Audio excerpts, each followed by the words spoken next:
I got loyalty, got royalty inside my DNA. I got loyalty, got war and peace inside my DNA. I got power, poison, pain, and joy inside my DNA. I got loyalty inside my DNA. Now, before I break down the full power scaling of this video, there's two videos you definitely got to see before you watch this one. If you want my rankings of Mortal Kombat characters, instead of just a top 10, I have a top 100 strongest Mortal Kombat characters that you definitely need to check out. And if you see that I crack some jokes at the DLC, and you want my overall opinion over the Mortal Kombat Aftermath DLC, I have a video talking about that as a nutshell in the top right, where I have a bunch of cards with different videos. Now, ranking the top 10 of Mortal Kombat is kind of difficult sometimes because, especially in the recent trilogy, is a lot of characters just kind of win because they're the main protagonists of that story, and it's kind of hard to dictate who's the strongest.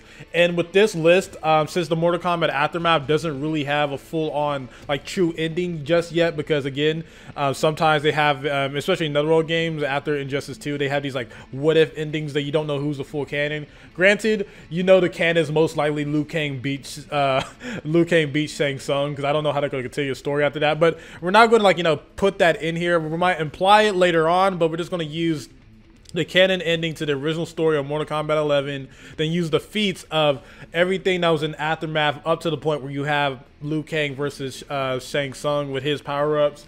And we're going to be including all the timelines, which is the original Mortal Kombat timeline, then after the reboot of Mortal Kombat 9, and all the different timelines they added Mortal Kombat 11, because now there's like a crap ton of timelines. So, for an honorable mention that literally just got knocked out because of the inclusion of Shang Tsung is the original Dragon King Onaga from the first timeline. Again, he's a very powerful character, able to take on Shang Tsung, Raiden, and Quan Chi all at the same time. And even when Raiden sacrificed himself, didn't do anything to Onaga, so that's something that is very impressive.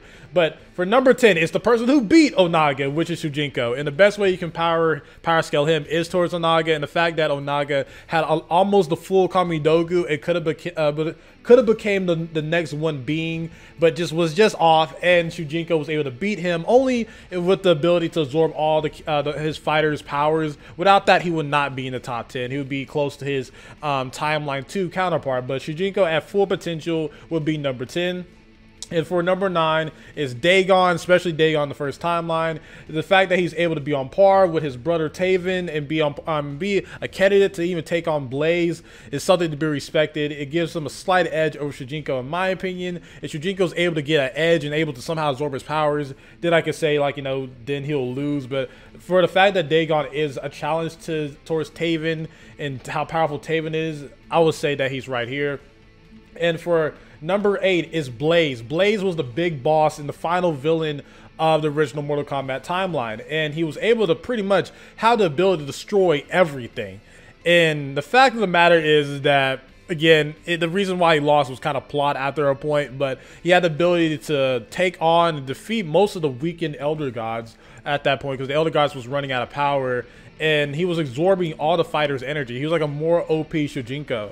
And a lot of people couldn't beat him until like a few people came along. So Blaze is a character just endued with a lot of power, and he was the final, like, you know, retcon of Mortal Kombat at that point. Next up is Taven. Taven, before they retconned it where Shao Kahn won Armageddon, he actually beat Blaze. We don't know how Shao Kahn ended up beating Taven, but the fact that Taven was able to beat a bunch of different characters, able to beat a powered-up Elder God Scorpion and win. He beat Dagon, which is like his brother, half-god brother, and he was able to beat Blaze, where at that point he had the ability to destroy everything. He had a bunch of fighters' abilities and just kept on absorbing energy. He was a very powerful character, just wasn't popular enough to, you know, be the true victor of Armageddon. Next up is Armageddon Shao Kahn, the final victor of the original timeline and the original big bad, which is crazy because Shao Kahn has never become this powerful again. And again, it's somehow in MK9, they kind of implied that he somehow gets his power up again. But yeah, Shao Kahn is at his peak in this. He beats the crap out of Raiden, which somehow Raiden survives, and he's able to be the final fighter with him. So yeah, he is the final killer of the first timeline. No one actually beat him. He somehow came back from Onaga taking him. Again, very wacky stuff that goes on there. But yeah, Shao Kahn with Blaze's power, Armageddon, number 6. And for number 5, I would have to say it's kind of tied between Cetrion and the other Elder Gods, right? And again, you can't really rank all the Elder Gods, and you can try to include like Elder God Raiden from like MK4 or something, but I'll say Cetrion is the best if you're implying that Cetrion killed the other Elder Gods in Mortal Kombat 11 or something like that. But Cetrion's the biggest representation of we have as an Elder God. And again, Elder Gods have all the hype, and when Elder Gods fully team up, they could kill someone like a Blaze powered up Shao Kahn in MK9, where they empower Raiden with their Elder Gods abilities and they're able to beat Shao Kahn, granted with high difficulty, but yes, the Elder Gods, they're not the strongest beings in the multiverse anymore. There's characters that are stronger than them that don't have to be Elder Gods, which is kind of intriguing a bit. But yeah, Elder Gods and Cetrion, I would say Cetrion is probably the strongest Elder God, and we're not including Elder God Raiden because he's not really featured. He doesn't have any feats, so that's where I have him there. Next up is the Keeper of Time, Titan Kronika. Now, I think a lot of people have been underestimating Kronika because, again, they've been showing her a lot more weaker, especially in the Mortal Kombat 11 Aftermath DLC, where they're just making her just feel like she can get beat by anyone if she doesn't have her crown. Like, without her crown, she was, like, stopping time, and the only people that could get out of it was, like, people, like, that she given powers to, like I forgot the guy's name, but the guy who can control time as well, the black dude, and gods like not elder gods, like common gods like Raiden and his brother that can get out of those time loops. But yeah, she's a very powerful character. Like, even without the crown, she can still do some major stuff. And with the crown, because we are including Kronika at her peak with the crown, she's a very powerful character. She even almost beat Fire God Liu Kang multiple times, and with her crown, she's almost unbeatable. So you got to put some respect on her name there. And next up is Shang Tsung. Okay, so even though I didn't like the Mortal Kombat 11 Aftermath DLC, he was the best part of it. And the amount of powers he absorbed before, like, you know, his, at least in my opinion, uncanon ending, he absorbed a lot of Raiden's abilities. I'm forgetting the Wind God's name, and I feel bad. Is it Fujin? Yeah, it's Fujin, right? He absorbs Fujin's energy, Raiden's energy. He absorbs Shao Kahn's energy. He absorbs that character that we're not going to say her name's energy, and he absorbs Kronika's energy. That is OP. He has all those powers, and he's about to take on Fire God Liu Kang, okay?